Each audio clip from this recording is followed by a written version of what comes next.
Donc, j'ai le privilège à me présenter rapidement. Donc, je suis un ancien à l'Église de l'Espoir, donc un des pasteurs. Donc, par conséquent, on accompagne aussi l'Église à l'Église d'Oxa. Et c'est ma deuxième fois que je viens prêcher à Doxa, au centre sportif d'abord et aujourd'hui ici.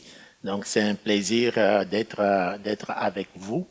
Donc, dans la vie de tous les jours, je travaille, je suis gestionnaire à Hydro-Québec et j'enseigne à l'ETS. Donc, si vous passez par l'ETS, probablement que vous allez probablement avoir un cours dans un amphi, mais pas une prédication.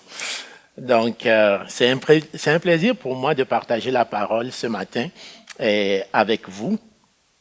Et j'ai le privilège d'explorer avec vous deux passages qu'on va lire bientôt. Deux passages qui ont des similitudes étonnantes, mais aussi qui ont des nuances quand on les lit avec attention. Et nous allons voir dans un des premiers passages que nous allons lire tantôt, dans le livre de Genèse, nous allons voir vraiment la révélation de Dieu au travers un songe, un rêve. Et dans le deuxième passage que nous lirons plus tard, nous allons avoir une affirmation de Jésus. Jésus qui fait une déclaration, une affirmation, et il l'a fait en présence d'une personne dont nous parlerons un peu ce matin, Nathanaël, qui va en quelques minutes passer de l'incrédulité à l'adoration. Et il va avoir une déclaration, et cette déclaration va être faite en présence de Nathanaël, mais qui était amené vers Jésus par une autre personne qui était Philippe. Donc on va voir que tout ça c'est vraiment lié, on va voir ça ce matin. Donc, avant de faire la lecture des deux textes dont je viens de parler ce matin, donc la première chose que j'aimerais faire d'entrée, c'est d'attirer notre attention sur comment Dieu nous parle. Dieu nous parle de plusieurs manières. Dieu peut choisir de nous parler au travers un rêve, un songe, et Dieu est souverain. C'est lui qui choisit le moyen par lequel il veut nous parler.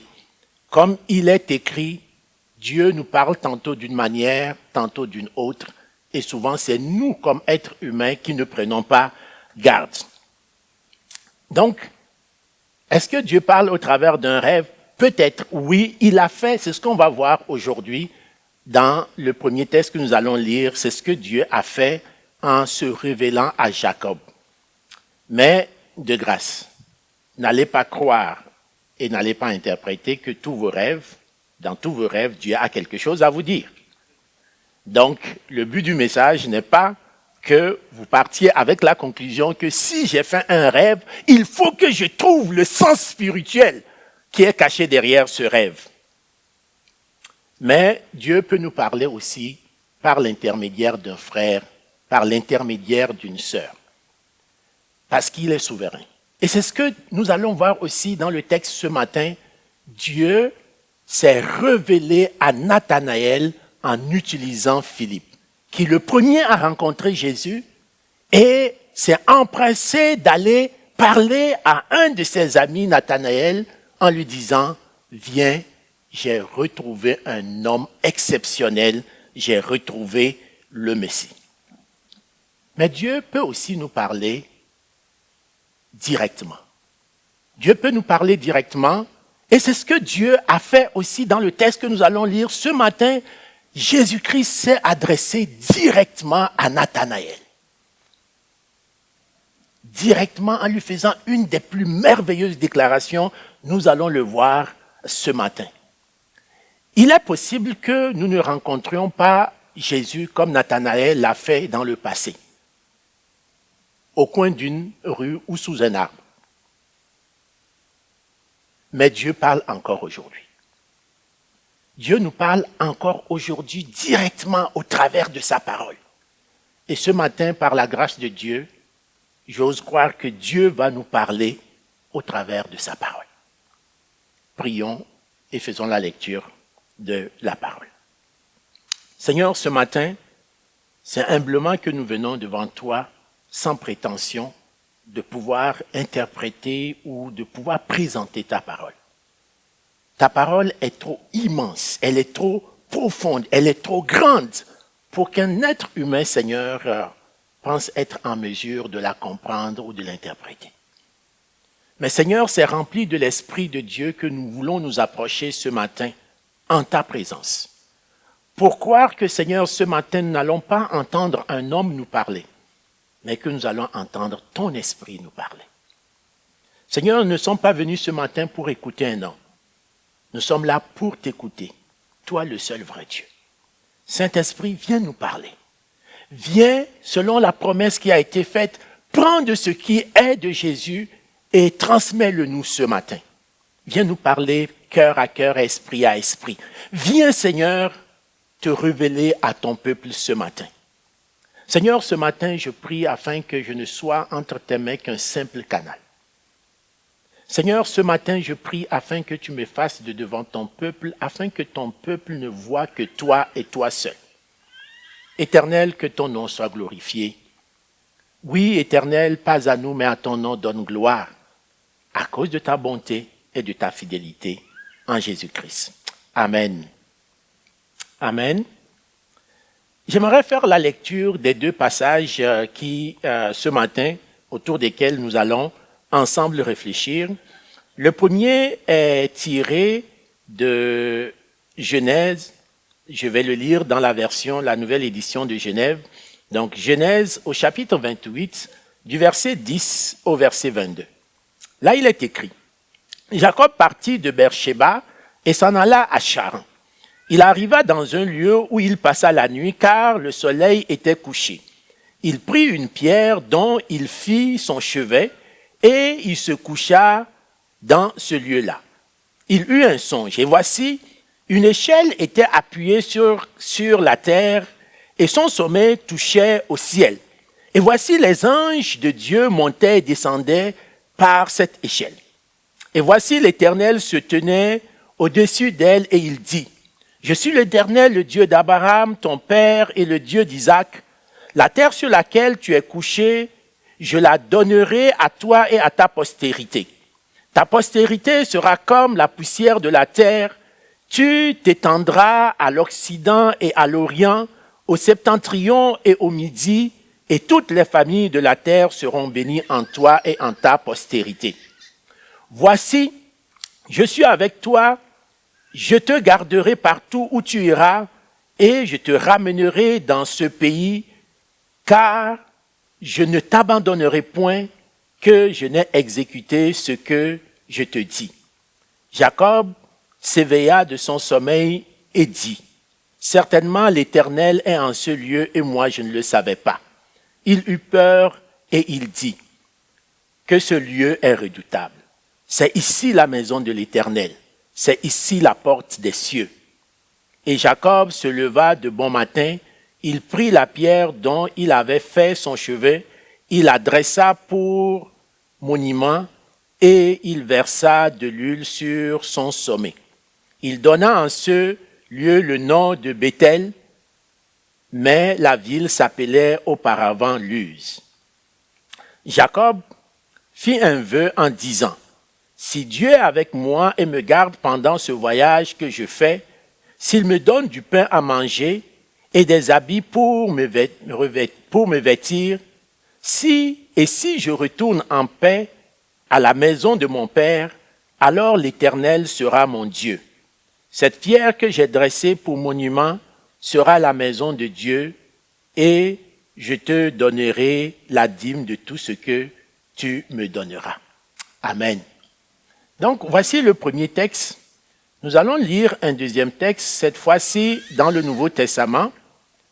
On est dans l'évangile de Jean. Donc, au premier chapitre et au verset 51, là, on voit une déclaration. Donc, Jean 1, verset 51. Et il lui dit: en vérité, vous verrez désormais le ciel ouvert et les anges de Dieu monter et descendre au-dessus du Fils de l'homme. Amen. Quand on lit ces deux textes que nous venons de faire, il y a une chose qui attire mon attention en tout premier lieu. c'est, dans le premier texte, c'est la clarté avec laquelle Jacob s'est réveillé de son sommeil. Quand Jacob s'est réveillé de son sommeil, il ne s'est pas réveillé en disant « c'est comme j'ai fait un rêve hein. ». Et qu'est-ce que le rêve disait déjà? Il y a des bouts du rêve dont je ne me rappelle plus. Non, c'est pas ce que la parole de Dieu nous dit.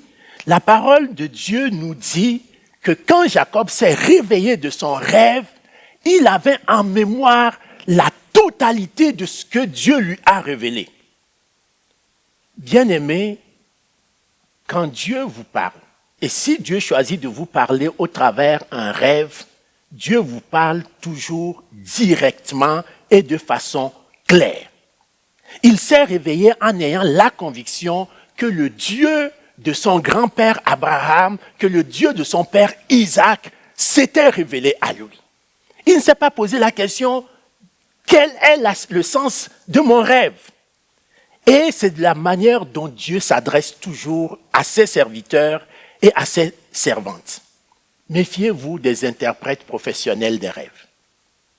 Bien-aimés, vous allez me dire probablement que ça existe dans la parole de Dieu, des gens qui interprètent les rêves, on va y revenir tantôt. Vous remarquerez que souvent, les seuls exemples dans la parole de Dieu où on voit des rêves interprétés par d'autres personnes qui n'avaient pas compris le sens du rêve, ce sont toujours des personnes qui eux-mêmes ne connaissaient pas Dieu. Rappelez-vous du Pharaon, du rêve du Pharaon, ou des serviteurs qui étaient avec Joseph dans la prison. Rappelez-vous du roi de Babylone. Ces gens ne connaissaient pas Dieu. Quand ils recevaient la révélation de Dieu par un rêve, ils ne comprenaient pas de quoi il s'agissait. Alors ce que Dieu faisait, Dieu envoyait ses serviteurs pour leur expliquer ce qu'ils venaient de voir dans leur rêve. Mais à chaque fois que Dieu s'adresse à ses enfants, à ses serviteurs et à ses servantes, Dieu, s'il choisit de le faire au travers un songe, un rêve, il le fait de façon claire, nette et précise. S'il y a une première chose que nous devons retenir à la lecture du passage de ce matin, c'est la clarté avec laquelle Dieu se révèle à nous, même s'il le fait au travers un rêve.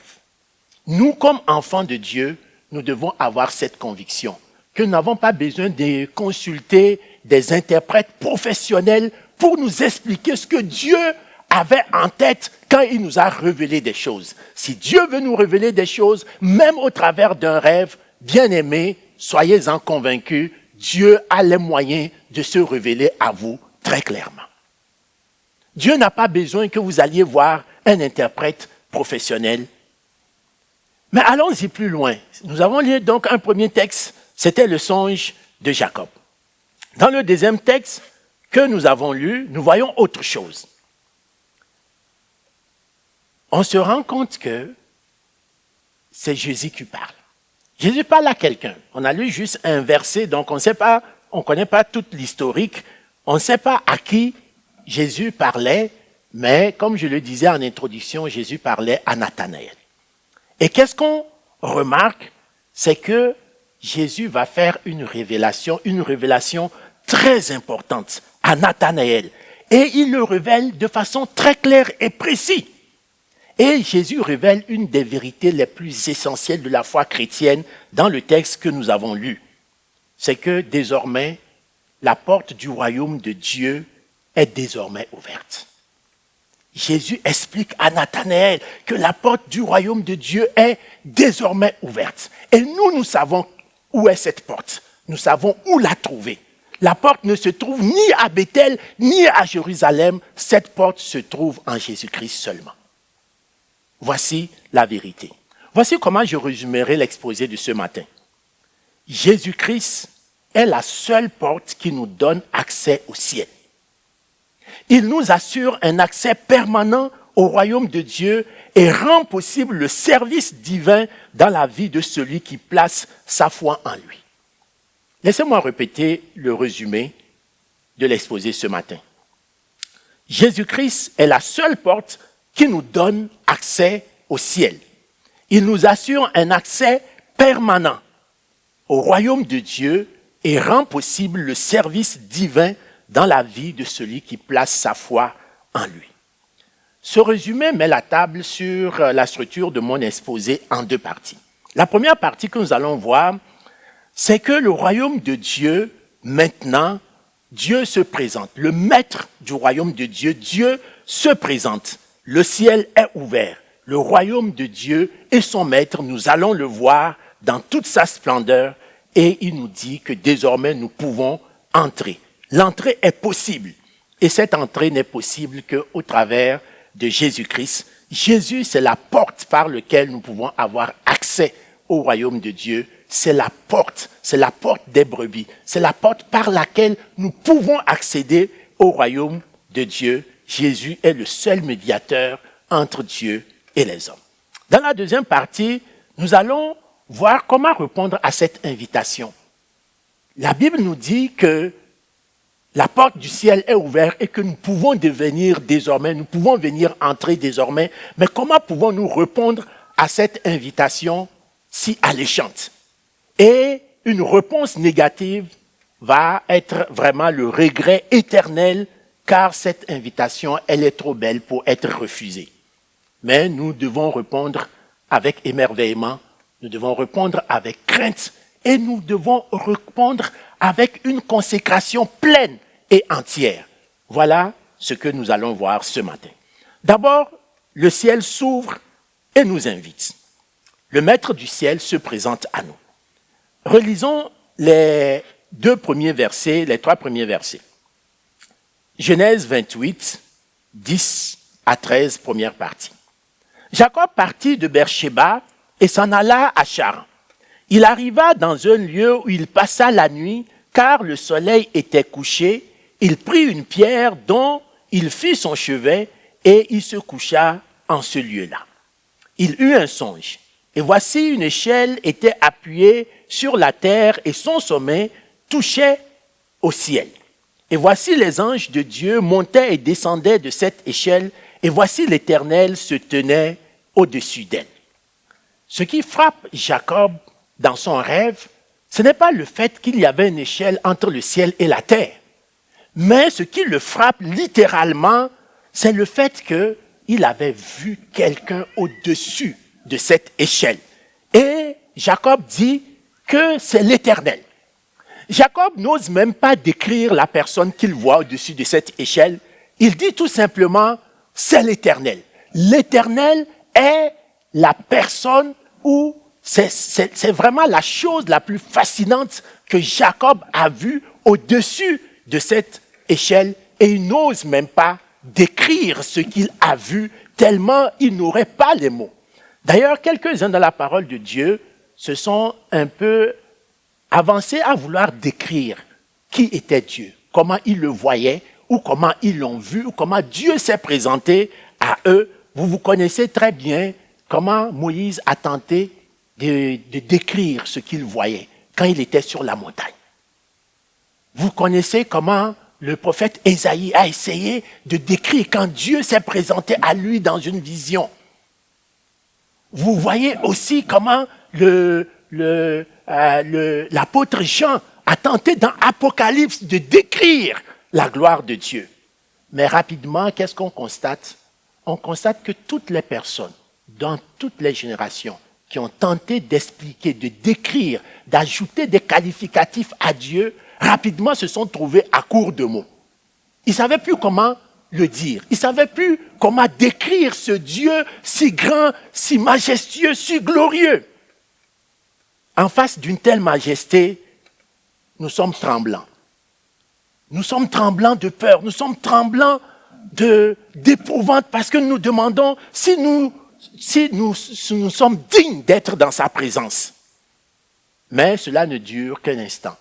Cela ne dure qu'un instant quand on sait que celui qui fait véritablement le premier pas vers nous, ce n'est pas nous qui faisons le premier pas vers Dieu, mais c'est Dieu lui-même qui fait le premier pas vers nous et il le fait en nous mettant en confiance. Et la manière dont Dieu choisit de se présenter à nous, c'est souvent en nous rappelant ces promesses qui sont immuables.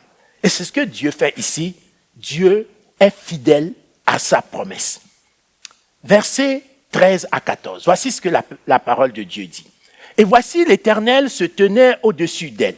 Et il dit, je suis l'Éternel, le Dieu d'Abraham, ton père, et le Dieu d'Isaac. La terre sur laquelle tu es couché, je la donnerai à toi et à ta postérité. Ta postérité sera comme la poussière de la terre. Tu t'étendras à l'Occident et à l'Orient, au septentrion et au Midi, et toutes les familles de la terre seront bénies en toi et en ta postérité. Ceux qui sont familiers avec les Saintes Écritures, cette promesse que nous venons de lire n'est pas nouvelle. Parce que cette promesse a été faite d'abord à qui? À Abraham, le grand-père de Jacob. Ensuite, cette promesse a été renouvelée à Isaac, son père. Et aujourd'hui, nous voyons dans ce texte que Dieu réitère encore cette promesse à Jacob. Cela montre toute la fidélité de Dieu. Ce que Dieu vous a dit, des années peuvent passer, des générations peuvent passer, mais Dieu ne change pas. Amen. Dieu ne change pas. Il tient toujours ses promesses. Ses promesses sont oui et amen. Les promesses de Dieu sont immuables. Quelles que soient les circonstances, les promesses de Dieu sont immuables. Et on peut se demander, est-ce que Jacob méritait de recevoir cette révélation de Dieu? Est-ce que Jacob méritait de recevoir cette promesse de Dieu? Bien-aimés, si vous connaissez un peu l'histoire de Jacob, vous pouvez douter. Ce verset, le passage qu'on vient de lire, la Bible nous dit que Jacob s'en allait à Charan, chez son oncle. Mais pourquoi Jacob s'en allait là? Jacob s'en allait là pour une simple raison. C'est que quelques versets avant, Jacob avait usurpé par des manœuvres les plus rocambolesques et frauduleux le droit d'aînesse à son frère Ésaü. Il s'est fait passer pour son frère pour recevoir la bénédiction. Et ses parents, sa mère en particulier, a voulu l'éloigner de la famille.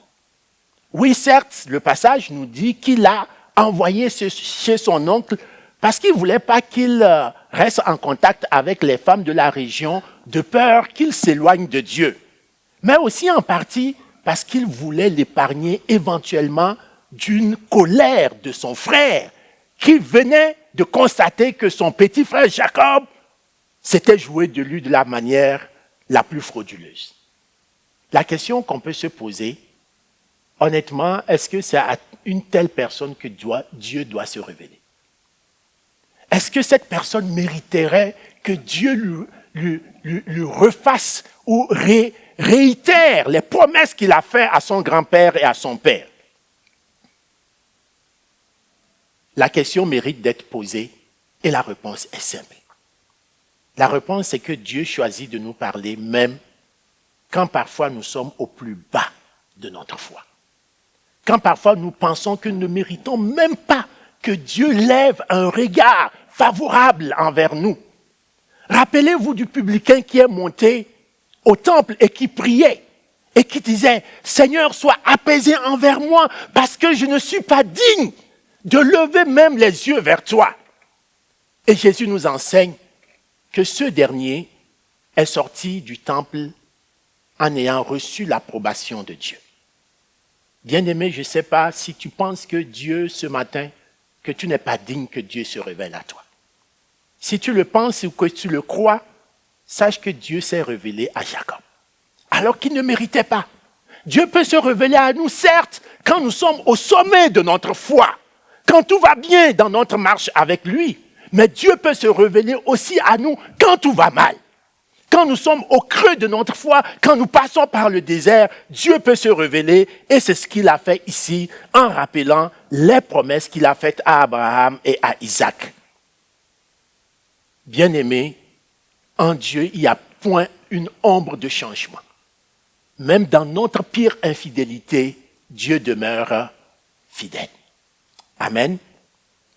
Dieu fait de nouvelles promesses. Dieu ne se contente pas de nous rappeler les anciennes promesses, mais Dieu nous fait de nouvelles promesses. Voici ce que le passage nous dit dans le verset 15. « Et voici, je suis avec toi, je te garderai partout où tu iras, et je te ramènerai dans ce pays, car je ne t'abandonnerai point, que je n'ai exécuté ce que je te dis. » En lisant le verset 15, on peut penser que Dieu répète exactement les mêmes choses qu'il a dites dans les versets précédents. Mais en y regardant attentivement, on voit que non, c'est quelque chose de complètement différent. Dieu fait une promesse, une nouvelle promesse qu'il n'avait pas encore faite. Dieu fait une nouvelle promesse à Jacob en particulier. Dieu lui promet sa présence, sa protection partout où il ira, jusqu'à ce qu'il le ramène dans ce pays-là. Et remarquez que Dieu ne dit pas à Jacob qu'il va avoir une vie sans difficulté. C'est parce que Dieu dit dans cette promesse. Dieu ne dit pas, regarde, tout va bien aller. Mais Dieu dit, où que tu iras, quoi que tu feras, dans toutes les circonstances, je serai comment? Avec toi. C'est ce que Dieu nous promet. Dieu ne nous promet pas que nous allons avoir la vie la plus facile au monde, que nous allons avoir une vie sans difficulté. Mais Dieu nous promet, comme il a fait ici à Jacob, que nous ne serons pas seuls. Il promet que il sera toujours avec nous. Et Dieu et Jacob s'est approprié vraiment cette promesse. Cette promesse qui lui était faite, Jacob s'est vraiment approprié cette promesse dans toutes ses pérégrinations et Dieu sait qu'elles ont été nombreuses et tumultueuses. Et bien aimé, le temps me manquerait. Le temps me manquerait si j'allais passer au travers de toute la vie de Jacob. Parce qu'elle a été vraiment florissante et en toutes circonstances. Le temps me manquerait si j'allais parler de son séjour chez Laban, son oncle. D'abord fiancé à Rachel, mais marié à Léa. Et ensuite remarié à Rachel. Le temps me manquerait si j'allais rappeler comment Jacob, avec la peur au ventre, est retourné vers son frère Ésaü, ne sachant pas si ce qu'il avait fait à son frère était encore vif. Est-ce que cette blessure était encore béante et comment son frère allait l'accueillir?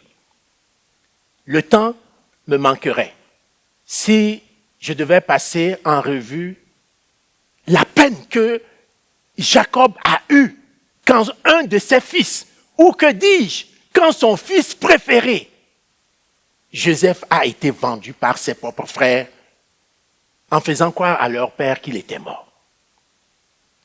Le temps me manquerait, bien aimé, si j'allais passer en revue Jacob qui retrouve Joseph quelques années plus tard en Égypte. Mais dans toutes ces choses, Jacob se souvenait d'une parole, la parole qui a été dite ici au verset 15. Je serai avec toi. Je serai avec toi. Et Jacob a tenu tellement à cette promesse, Dieu lui a dit, je serai avec toi jusqu'à ce que je te ramène dans ce territoire. Mais Jacob n'est jamais retourné dans ce territoire, vous le savez, n'est-ce pas? Mais il est retourné. Comment? Ses os. Il a donné des ordres en mourant qu'il ne soit pas enterré en Égypte. Il a donné des ordres qu'il soit ramené dans le pays que l'Éternel avait juré par promesse de le ramener. Bien-aimé, est-ce que les promesses de Dieu sont pour toi? Oui et amen. Est-ce que les promesses de Dieu, c'est quand ça va bien que tu crois? Quand ça va mal, tu oublies les promesses de Dieu. Et honnêtement, y a-t-il une vie aussi tumultueuse que celle de Jacob? Lisez la Bible. Y a-t-il une vie vraiment tumultueuse que celle de Jacob? Et pourtant, dans tout cela, Jacob a retenu qu'une seule chose. Le Dieu qui lui a fait la promesse est fidèle. Et quand Israël enfin prend possession de la terre promise des siècles plus tard, on aurait pu penser que cette promesse, finalement, de l'Éternel à Jacob, s'est finalement réalisée. Il a ramené le peuple d'Israël sur la terre promise. Mais il n'en est rien, puisque la promesse dit ceci clairement, les familles de la terre, toutes les familles de la terre seront bénies en toi et en ta postérité. Donc, le fait qu'Israël prenne possession de la terre promise n'était qu'une partie de la promesse, mais pas la totalité de la promesse. Il a fallu que Dieu aille jusqu'au bout de cette promesse en envoyant son Fils dans le monde pour nous présenter enfin le royaume dans toute sa plénitude, afin que nous puissions nous aussi, toutes les familles de la terre puissent avoir une place dans ce royaume éternel. Notre position dans le royaume de Dieu. Donc Jésus arrive dans le monde avec l'objectif de réaliser toute la promesse que l'Éternel a fait depuis la fondation du monde, c'est-à-dire un royaume de sacrificateurs pour son Père en accomplissant parfaitement la promesse que Dieu a faite à Abraham. Dès le début de son ministère, plusieurs personnes reconnaissent en Jésus qu'il est vraiment le Messie. Et parmi ces personnes se trouve un jeune homme du nom de Philippe. Donc Philippe, très tôt dans les évangiles, voit Jésus, voit qui il est, et Philippe déclare, celui-ci est le Messie. Et c'est ce qu'il va faire, il se précipite, il va lui-même voir Nathanaël, il lui dit, regarde, viens voir, j'ai rencontré le Messie. Et Nathanaël se présente, et en quelques phrases, Nathanaël, qui était vraiment incrédule, qui ne croyait pas que quelque chose de bon peut venir de Nazareth. Nazareth, honnêtement, qu'on dise que quelque chose de bon vient de là, Nathanaël n'y croyait pas. Il rencontre Jésus et en quelques minutes, Nathanaël est fasciné. Il est fasciné et il tombe littéralement en adoration. Et c'est dans ce contexte que Jésus tient ses propos. Jean 1, 51, et il lui dit à Nathanaël, en vérité, vous verrez désormais le ciel ouvert et les anges de Dieu monter et descendre au-dessus du Fils de l'homme. Une belle déclaration, dirons-nous, de ce récit.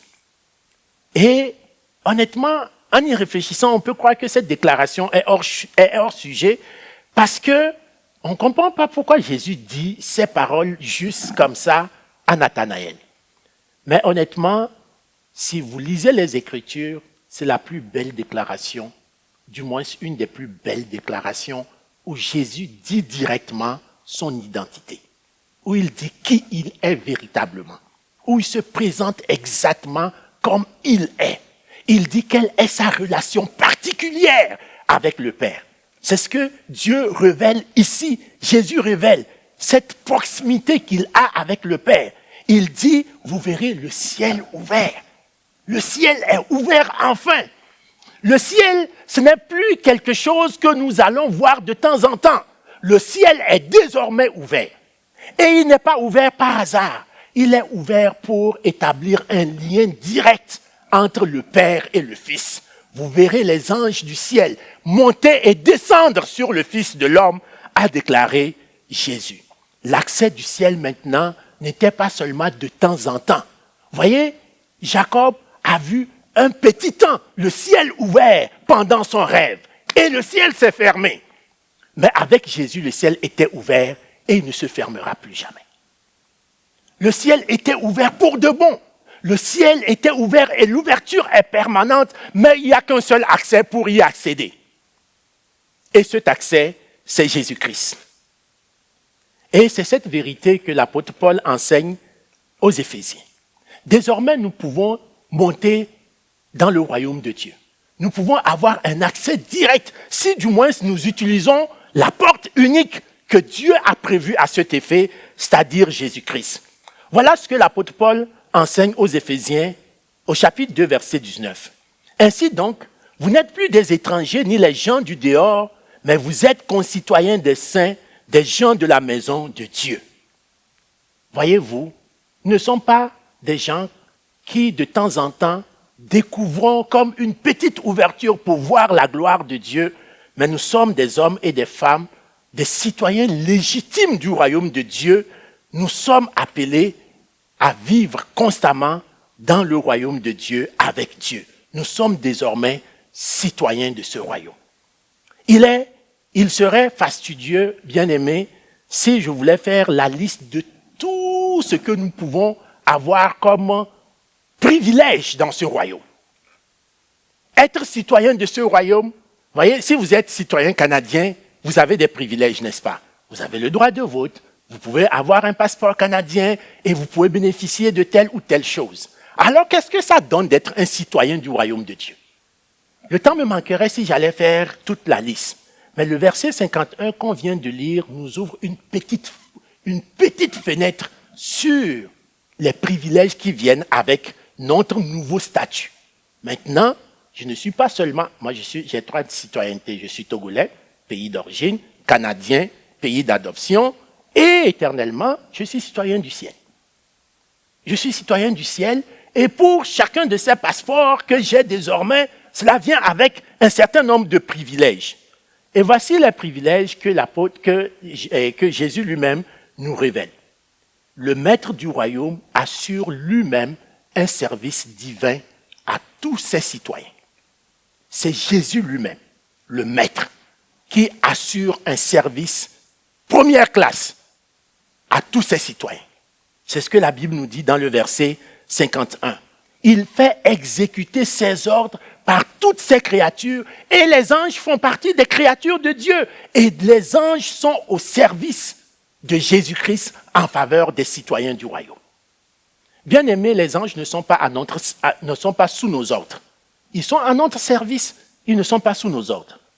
Donc, je ne peux pas donner des ordres aux anges, mais je peux bénéficier des services première classe que Jésus-Christ, leur maître, leur donnera comme ordre d'exécuter en ma faveur. Voilà ce que l'Épître aux Hébreux nous dit au chapitre 1, verset 14. Ne sont-ils pas tous des esprits au service de Dieu, envoyés pour exercer un ministère en faveur de ceux qui doivent hériter du salut? Bien-aimés, nous avons de tels privilèges. Nous avons de tels privilèges comme citoyens du royaume de Dieu que nous devons avoir une seule réponse possible. Nous devons avoir un meilleur moyen de répondre à une telle invitation. Comment répondre présent à l'invitation de Dieu? Vous connaissez probablement cette expression très courante qu'on utilise souvent, répondre présent à quelque chose. On dit, est-ce qu'il a répondu présent?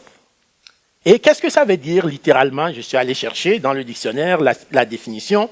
Cela signifie être au moment opportun, ne pas se dérober à une tâche ou à une requête. C'est la façon de montrer son engagement et sa disponibilité. Alors, la question que j'ai pour nous ce matin, quelle réponse es-tu prêt à donner à l'invitation de Dieu que Dieu te lance aujourd'hui? S'il y a une réponse, elle doit ce matin être digne de gloire par l'émerveillement. C'est ce que Genèse nous dit dans le verset 16. Jacob s'éveilla de son sommeil et dit, « Certainement l'Éternel est en ce lieu, et moi je ne le savais pas. » Jacob était ébloui, il était fasciné. En voyant ce qu'il venait de voir dans son songe, il était fasciné. Il contemplait cette magnificence de la gloire de Dieu. Bien qu'éveillé, Jacob ne voulait plus quitter cet endroit. Cet endroit était tellement beau qu'il ne voulait plus quitter cet endroit. Il a donné même à cet endroit un nom qui est Bethel, qui signifie la maison de Dieu. C'est ce que le verset 19 nous dit. Il donna en ce lieu le nom de Bethel, car la ville s'appelait auparavant Luz. Certes, comme Jacob, nous sommes tentés de rester dans cet endroit, au même endroit. Et Jacob n'est pas le seul. Hein. On voit dans la parole de Dieu plusieurs personnes, comme Pierre, Jean ou Jacques, sur la montagne de la transfiguration. Ils ont même dit à Jésus, est-ce qu'on construit ici des tentes et on reste ici pour toujours? Bien-aimés, nous ne voulons pas quitter la présence de Dieu. Mais ce matin, j'ai une bonne nouvelle pour nous. Ce n'est ni à Bethel, ni à Jérusalem, ni sur la montagne. Vous pouvez rencontrer Jésus-Christ et être en sa présence partout où vous êtes. Parce que la Bible nous dit que Jésus-Christ habite dans notre cœur. Nous sommes le temple du Saint-Esprit, la présence de Dieu. Voici ce que Jésus lui-même déclare à la femme samaritaine dans Jean 4, 21 et 23. Femme, lui dit Jésus, crois-moi, l'heure vient où ça ne serait ni sur cette montagne, ni à Jérusalem, que vous adorerez le Père. Verset 23, mais l'heure vient, et elle est déjà venue, où les vrais adorateurs adoreront le Père en esprit et en vérité, car ce sont là les adorateurs que le Père demande. Bien-aimés, nous avons un Dieu plus grand que nature. Nous devons comprendre quelle est la grandeur de Dieu dans notre vie par l'amour que nous manifestons envers lui. Et quelqu'un l'avait très bien compris, c'est l'apôtre Paul. Et il explique avec brio aux habitants d'Athènes, aux Athéniens. Voici ce que Dieu, l'apôtre Paul leur révèle sous l'inspiration de Dieu dans Actes 17, versets 24 et 29. Le Dieu qui a fait le monde et tout ce qui s'y trouve, étant le Seigneur du ciel et de la terre, n'habite pas dans des temples faits de mains d'hommes. Verset 29. Ainsi donc, étant de la race de Dieu, nous ne devons pas croire que la divinité est semblable à de l'or, à de l'argent ou à de la pierre sculptée par l'art et l'industrie de l'homme. Bien-aimés, soyons convaincus. Dieu est dans notre cœur, Dieu est esprit. Nous n'avons pas besoin d'un lieu. C'est pourquoi ce matin, c'est vraiment une bénédiction d'être dans cette salle de cinéma pour adorer Dieu. Quelqu'un dira, pourquoi vous allez dans une salle de cinéma? Une salle de cinéma, Dieu est-il censé être dans une salle de cinéma? Faut-il pas aller dans une vraie église? C'est quoi la vraie église, bien-aimé? Elle est où la vraie église? Elle est partout. Elle est dans notre cœur. Elle est avec nous. Dieu n'habite pas dans des temples faits de mains d'hommes parce qu'il est plus grand que nature. Dieu est avec vous, bien-aimés. Nous devons répondre à cette invitation de Dieu par sa puissance et sa sainteté par la crainte. Notre réponse doit être digne. C'est sûr que la première chose quand nous voyons Dieu se révéler à nous, c'est l'émerveillement. Mais rapidement, nous tombons vraiment dans une situation où nous avons peur. Nous avons peur parce qu'il est trop grand, il est trop puissant. Nous avons peur. Donc, face à cet émerveillement, à cette euphorie, maintenant c'est la crainte qui nous saisit. La crainte nous saisit et on le voit que Jacob a vécu la même situation dans le verset 17. Il eut peur et il dit que ce lieu est redoutable. C'est ici la maison de Dieu. C'est ici la porte des cieux. On voit bien que Jacob a compris qu'il n'était pas digne. Il n'était pas digne de se tenir à cet endroit et de voir la présence de Dieu. Il n'était pas digne. Et il a confessé. Mais gloire soit rendue à Dieu. Gloire soit rendue à Dieu. Comme Jacob, on voit que ceux qui découvrent qui est Dieu, ceux à qui Dieu se révèle, comme Ésaïe, le prophète Ésaïe, ils se rendent compte rapidement de ce qu'ils ne sont pas qualifiés pour être dans sa présence. Mais gloire soit rendue à Dieu, parce que Dieu, dans sa grande bonté, va plutôt faire un pas vers nous. Comme il a fait à Ésaïe, il est venu lui-même et il a sanctifié Ésaïe afin qu'il soit en mesure de se tenir dans sa présence. C'est ce que l'apôtre Paul aussi nous exhorte à faire dans 2 Corinthiens 7, le verset 1. Ainsi donc, ayant donc de telles promesses, bien-aimés, purifions-nous de toute souillure de la chair et de l'esprit en achevant notre sanctification dans la crainte de Dieu. Répondre présent, comme nous l'avons déjà souligné, c'est aussi démontrer notre engagement qui est plein et entière. Nous devons avoir une consécration pleine et entière. Voilà ce que nous lisons dans Genèse 28, 19 à 21. Jacob fit un vœu en disant, « Si Dieu est avec moi et me garde pendant ce voyage que je fais, s'il me donne du pain à manger et des habits pour me vêtir, et si je retourne en paix dans la maison de mon Père, alors l'Éternel sera mon Dieu. Donc face à la fidélité de Dieu, Jacob, ici, fait une déclaration. Voyez, jusqu'à présent, pour Jacob, l'Éternel était le Dieu d'Abraham et d'Isaac. Ce n'était pas encore son Dieu. C'était le Dieu d'Abraham et d'Isaac. Mais pour la première fois, Jacob dit quelque chose d'assez important. Jacob fait un choix personnel. Il dit, si l'Éternel fait ceci et cela, alors moi, Jacob, l'Éternel sera désormais mon Dieu. Le choix n'est pas un choix aveugle sans fondement, mais c'est un choix qui est basé sur l'expérience. Jacob ne se réveille pas comme ça, il dit, je vais commencer à croire en Dieu. La Bible dit, venez et goûtez combien Dieu est bon. Est-ce que tu as déjà goûté Jésus? Le fruit qui s'appelle Jésus, l'as-tu goûté? Est-ce que tu as jamais mangé de ce fruit qui s'appelle Jésus? Si tu l'as goûté une fois, alors bien-aimé, tu ne peux plus t'en passer. Tu ne peux plus t'en passer. C'est ce que Dieu nous demande de faire. Dieu veut que nous venions à lui, que nous puissions expérimenter son amour, sa paix, sa protection, sa bonté, sa miséricorde, sa compassion envers nous. C'est ce que Dieu veut que nous venions expérimenter, afin qu'il ne soit plus seulement le Dieu de nos parents, mais qu'il soit notre Dieu. Qu'il soit notre Dieu à nous. Bien-aimé, as-tu goûté combien Dieu est bon? Comment je pourrais conclure ce matin? En demandant aux musiciens de revenir. Je vais boucler en revenant au début de mon histoire de ce matin. Vous vous rappelez que c'est Philippe qui le premier a déclaré que Jésus-Christ était le Messie. Et il a couru voir Nathanaël et il lui a présenté ça. Nathanaël, incrédule, est venu et a fini par croire. Et depuis, Philippe et Nathanaël sont devenus de proches amis de Jésus-Christ, ses disciples. Et ils ont vécu avec lui pendant 3 ans. Sauf qu'un beau matin, Jésus se lève, il fait sa valise, Jésus, et il appelle ses disciples et il leur donne une nouvelle. Il leur dit, voici, je vais retourner vers mon Père. Normalement, on aurait pu penser que Philippe, qui le premier a reconnu que Jésus était le Messie, et qui a eu le privilège de vivre avec Jésus pendant 3 ans, avait tout compris. Mais bien aimé, ce n'est pas ce qui s'est passé.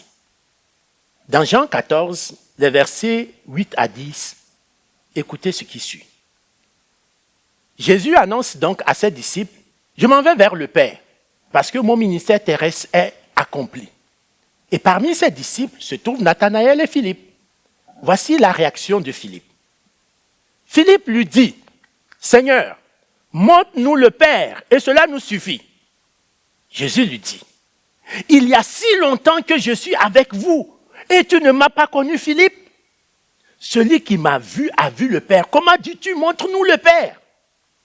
Ne crois-tu pas que je suis dans le Père et que le Père est en moi? Les paroles que je vous ai dites, je ne les dis pas de moi-même. Et le Père qui demeure en moi, c'est lui qui fait les œuvres.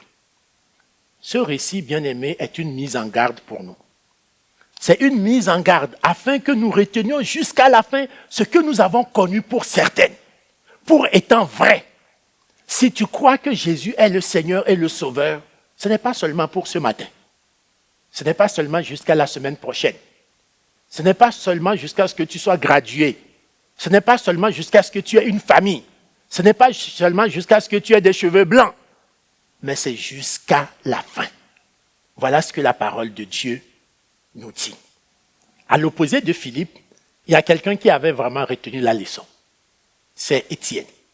Étienne qui a été le premier martyr. Voilà ce qui arrive dans la vie d'Étienne dans Actes 7, versets 55 et 56. Mais Étienne, rempli du Saint-Esprit, et fixant les regards vers le ciel, vit la gloire de Dieu et Jésus debout à la droite de Dieu. Et il dit, voici, je vois les cieux ouverts et le Fils de l'homme debout à la droite de Dieu. L'image que nous avons lue dans Jean 1, 51, où Jésus disait que désormais le ciel est ouvert, voici la preuve que le ciel est encore ouvert. Étienne, sur le point d'être lapidé pour sa foi, a levé les yeux vers le ciel et il a vu exactement la même scène. Il a vu le ciel ouvert, Jésus assis dans toute sa gloire. L'accès au royaume de Dieu est permanent. Vous pouvez y accéder. Je rappellerai simplement, avant de prier, le résumé de notre exposé ce matin. Jésus est la seule porte qui mène, qui nous donne accès au ciel. Il nous assure un accès permanent au royaume de Dieu et rend possible le service divin dans la vie de celui qui place sa foi en lui. Prions le Seigneur. Seigneur notre Dieu, merci pour ta parole ce matin. Merci Seigneur pour toutes les vérités que tu nous enseignes. Seigneur, ce matin, nous voulons croire que le royaume, l'accès du royaume de Dieu nous est ouvert, nous qui plaçons notre foi et notre confiance en toi. Tu as dit que désormais le ciel est ouvert et nous allons avoir accès au royaume de Dieu par la porte que tu es. Tu es la seule porte. Ainsi que la parole le déclare, il n'y a sous le ciel aucun autre nom donné parmi les hommes par lequel nous pouvons être sauvés. Seigneur, ce matin, nous voulons proclamer et confesser que tu es vraiment l'échelle. Tu es la porte du royaume de Dieu et que nous voulons utiliser cette porte pour avoir un accès libre et permanent au royaume de Dieu. Seigneur, viens nous parler, viens nous convaincre, viens nous instruire. Et viens, Seigneur, s'il y a quelqu'un dans la salle ici qui n'a pas encore décidé de faire de toi la porte qui donne l'accès au royaume de Dieu, qu'il prenne la décision ce matin de faire ce pas vers toi. Car, comme Étienne l'a vu, la porte du royaume est encore ouverte et nous pouvons y accéder si nous passons par la porte. Sois béni en Jésus-Christ. Amen.